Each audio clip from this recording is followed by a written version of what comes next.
తలకాయ మాంసం పెట్టమని అడుగుతున్నారు. చెంచా ధనియాలు, 6 లవంగా, 3 ఇలాచి, 3 చెక్క పలుకులు, 1 స్టార్. ఇవన్నీ దోరగా వేయించుకుని 6 వెల్లుల్లి వేసి పొడి చేసుకుందాం. 5 చెంచాలు ఆయిల్ వేసుకుని 1 స్టార్, 5 బిర్యానీ ఆకులు వేసుకుని నిమిషం వేయించుకుని 3 పెద్ద ఉల్లిపాయలు పేస్ట్ వేసుకుని కరివేపాకు వేసి కలుపుకుందాం. 2 చెంచాలు అల్లం వెల్లుల్లి పేస్ట్ వేసుకుని 6 పచ్చిమిర్చి వేసుకుని ఒక 2-3 నిమిషాలు బాగా వేయించుకోవాలి. ఒక పెద్ద టమాటా వేసుకుని 3 నిమిషాలు వేయించుకుని మాంసం వేసుకుందాం. ఇప్పుడు ఈ మాంసాన్ని బాగా కలుపుకోవాలి.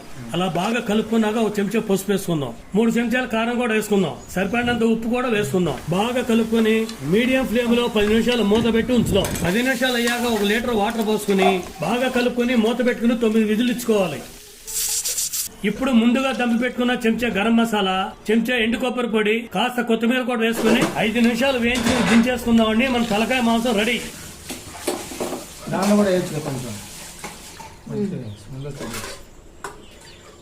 మంచి రుచిగా ఉందండి.